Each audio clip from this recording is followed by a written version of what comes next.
Welcome to Wallace and Wire. Today we're talking about a significant moment in Malaysian politics. The recent internal elections of the Islamic Party of Malaysia. Yes. This isn't just, a simple re-election. It's quite revealing, I think, about leadership stability and where the party might be headed, Yeah, especially when those key top positions go completely unchallenged. exactly.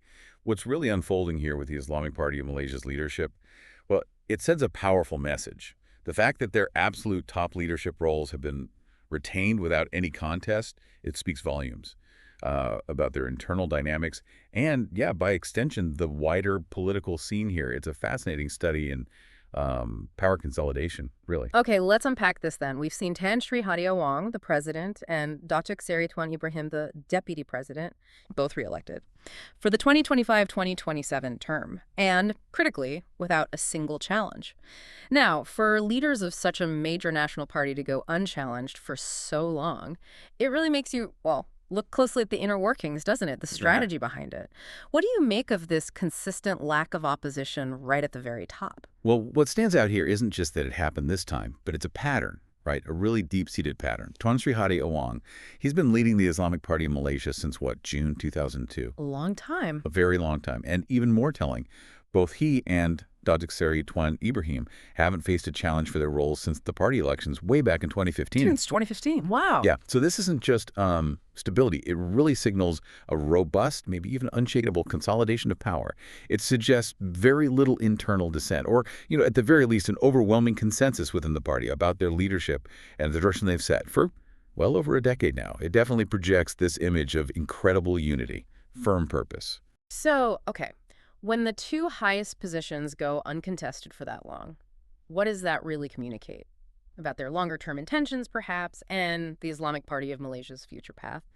Is it purely like absolute confidence in their vision, or could it also point to a system that maybe inadvertently, maybe deliberately, just discourages potential challengers?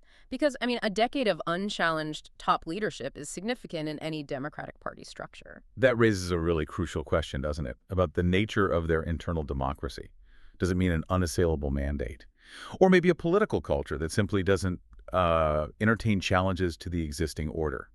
And this observation, it goes beyond just the top two. Right. We see other prominent figures, Dato' Seri Ahmad Sansuri, Dato' Idris Ahmad, Dato' Modem R. They also kept their vice president roles without a contest. And it's the same pattern for the youth chief Afnana Hamimi, the women's wing chief Narita, and the elders council chairman Ahmad Yahaya. So the entire core leadership, basically. Pretty much.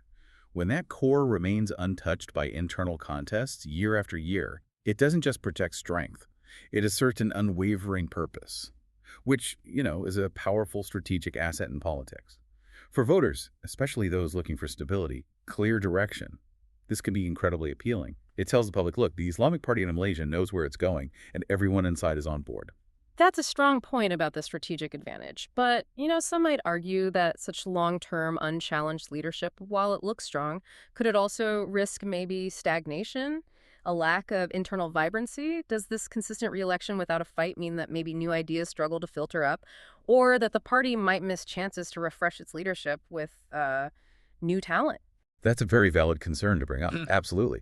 While it offers stability, yeah, the absence of contests at the highest levels can definitely spark questions about adaptability, about dynamism. In a political landscape that's changing so fast, being too static at the top, well, it could be a double-edged sword. Sure, it might solidify the party's base, but it could potentially alienate, say, younger members or more reform-minded members and voters who want to see more open competition, more renewal. It becomes a balance, right, between the benefits of that continuity and the risks of complacency, maybe, or just an inability to pivot quickly when new challenges come up. How the party manages that perception and whether its policies keep resonating, that's going to be key. Right, and this is where it gets really interesting, I think. Because while the top roles seem kind of locked down, Yeah. we understand that other significant positions within the Islamic Party of Malaysia are being contested, quite hotly, in fact, like the Central Committee, the Youth Wing Executive Committee, the Women's Wing Executive Committee. They'll all see actual voting later this month in September. Yes. So that suggests there's still a healthy internal democratic process happening, just maybe not right at the very, very top. Yeah. What does this sort of layered approach tell us about their strategy? for leadership development, internal management. Well, if we look at the bigger picture, it really suggests a deliberate, strategic differentiation. The core, the really pivotal leadership, that's solidified, protected.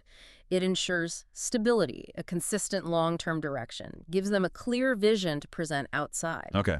Meanwhile, that robust competition you mentioned in the lower tier committees, that serves as a crucial proving ground.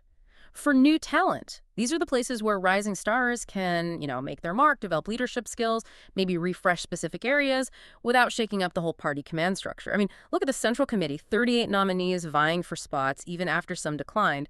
That shows intense interest. 38, wow. Yeah. And similarly, for the Youth Wing Exco, 20 people competing for just 12 spots. Women's Wing Exco, 16 candidates. This isn't just like token competition. These are significant internal battles.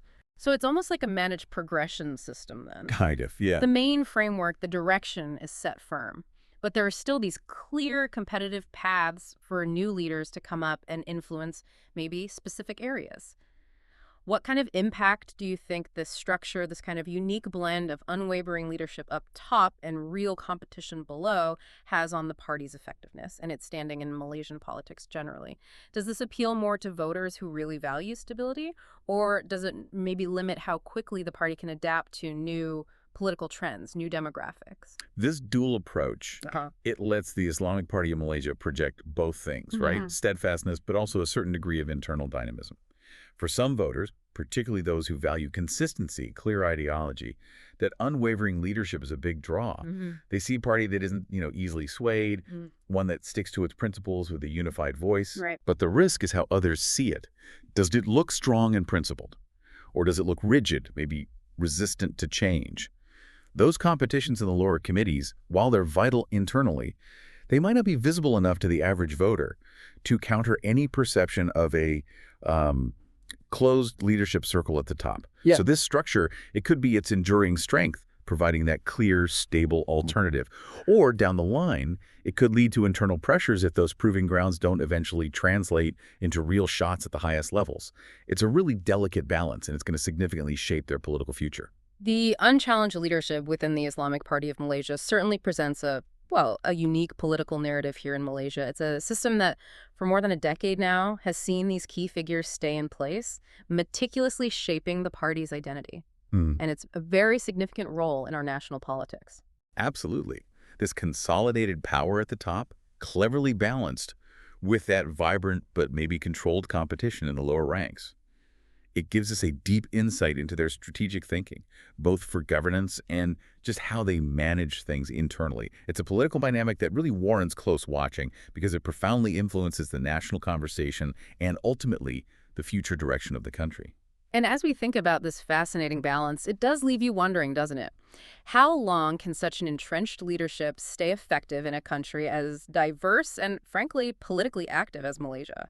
What are the implications for succession planning down the road? And just for the long-term health of political competition within the party itself, something to consider. Remember to like and subscribe for more videos like this.